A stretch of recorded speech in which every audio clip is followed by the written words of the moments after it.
শিক্ষক নিযুক্তিৰ যেটো প্ৰক্ৰিয়া আমি আৰম্ভ কৰিছিলো তাকো আমি আগুৱাই লৈ যাবলৈ চেষ্টা কৰিম শিক্ষক নিযুক্তিৰ কথা মনলৈ আহোতেই মই আকৌ এবাৰ গৌৰৱ অনুভৱ বহুতৰ মনত প্ৰশ্ন এডিআৰিৰ ৰিজাল্ট কেতিয়া দিব মই আপোনালোকক প্ৰতিশ্ৰুতি দিয়া অনুসৰি একেবাৰে মাৰ্চ মাহৰ 7 তাৰিখৰ আগতে আমি এডিআৰিৰ ৰিজাল্ট দিম কিন্তু এডিআৰিৰ ৰিজাল্টৰ কাৰণে আপোনালোকে উৎকণ্ঠিত হৈ থকাৰো কোনো কাৰণ নাই কাৰণ প্ৰত্যেকখন বহি বা ওএমআৰ সিট এনসাৰ কি এটি আপোনালোকৰ হাততে আছে গতিকে সেবাই ৰিজাল্ট দিয়ক বা নিদিয়ক আপোনালোকে নিজেই নিজৰ ফলাফলৰ আকলন এটা কৰিয়েই ল'ব পাৰে যোৱাকালি অসম বিধানসভাত ন্যায়াধীশ বিপ্লৱ শৰ্মা কমিটিৰ প্ৰতিবেদনখনো অসম লোকসেৱা আয়োগৰ দুৰ্নীতিৰ সম্পৰ্কত প্ৰতিবেদনখনো মই দাখিল কৰিছো ন্যায়াধীশ শৰ্মাৰ প্ৰতিবেদনখনলৈ যেতিয়া চকু মেলি চাওঁ বা আমি যদি আৰু এবাৰ দৃষ্টি নিক্ষেপ কৰো এনেকুৱা এটা সময়ৰ আমি উমান পাম যিটো সময়ত অসমৰ ডেকা লৰা ছোৱালী সকলৰ ভৱিষ্যতক লৈ হেতালি খেলা হৈছিল কংগ্ৰেছ চৰকাৰৰ দিনত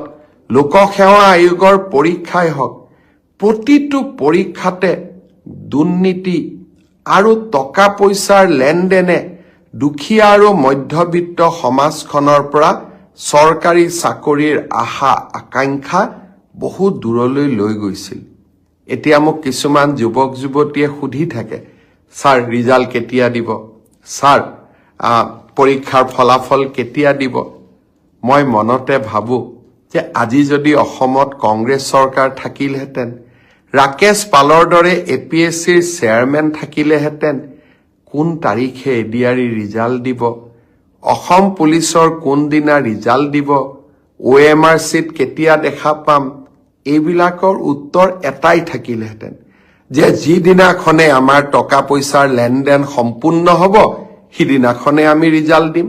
এইটোৱে কংগ্ৰেছ চৰকাৰ যদি অসমত থাকিলেহেঁতেন আজি সকলোৱে এই এটাই উত্তৰ লাভ কৰিলেহেঁতেন আপোনালোকে যেতিয়া মোক প্ৰশ্ন কৰে মই যেহেতু কংগ্ৰেছ চৰকাৰৰ দিনতো এই গোটেই পৰিৱেশবিলাক দেখা পাইছিলো মোৰ মাজে মাজে মনত হাঁহি উঠে আৰু মাজে মাজে মই চিন্তাও কৰো যে আজিও যদি অসমত কংগ্ৰেছ চৰকাৰ থাকিলেহেঁতেন এই প্ৰশ্নবোৰ কোনোবাই কৰিলেহেঁতেন কিন্তু এই প্ৰশ্নবোৰৰ উত্তৰ দি মই ভাল পাওঁ কাৰণ আপোনালোকৰ যিমানেই মই প্ৰশ্নৰ উত্তৰ দিব পাৰো সিমানেই অসমৰ নতুন প্ৰজন্মৰ মাজত বিশ্বাস আহে যে আমি স্বচ্ছতাৰ মাজেৰে কাম কৰিছো যোৱা পৰহি দিনাখন লোকসেৱা আয়োগত এইবাৰৰ পৰীক্ষাত পাছ কৰা 200 জন যুৱক যুৱতীক চৰকাৰী চাকৰিৰ নিযুক্তি পত্ৰ হাতত তুলি দি মই আকৌ এবাৰ প্ৰাপ্তিৰ আনন্দ অনুভৱ কৰিছিলো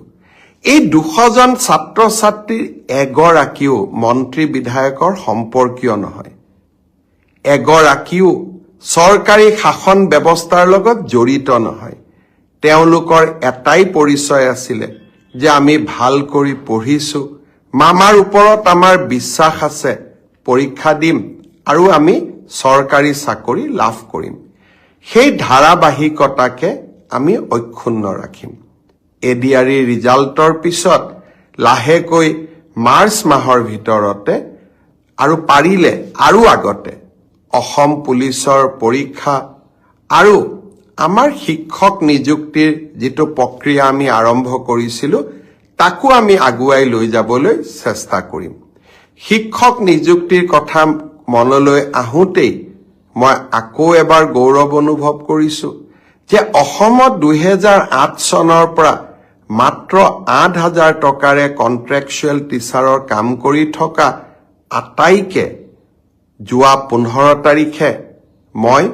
নিয়মীয়া চৰকাৰী চাকৰিৰ নিযুক্তি পত্ৰ তুলি দিবলৈ সক্ষম হলো আকৌ এক প্ৰাপ্তিৰ আনন্দ 1 লাখ চৰকাৰী চাকৰিৰ প্ৰতিশ্ৰুতি দিছিলো লাহে লাহে 1.5 লাখ চৰকাৰী চাকৰিলৈ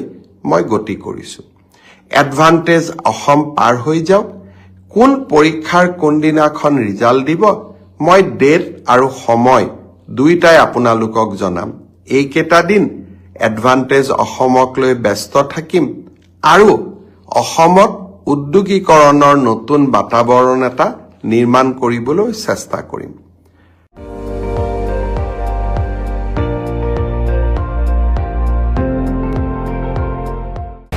আপুনি চাই আছে ND24 সৰ্বশ্ৰেষ্ঠ নহয় সৰ্বোত্তমৰ দৌৰ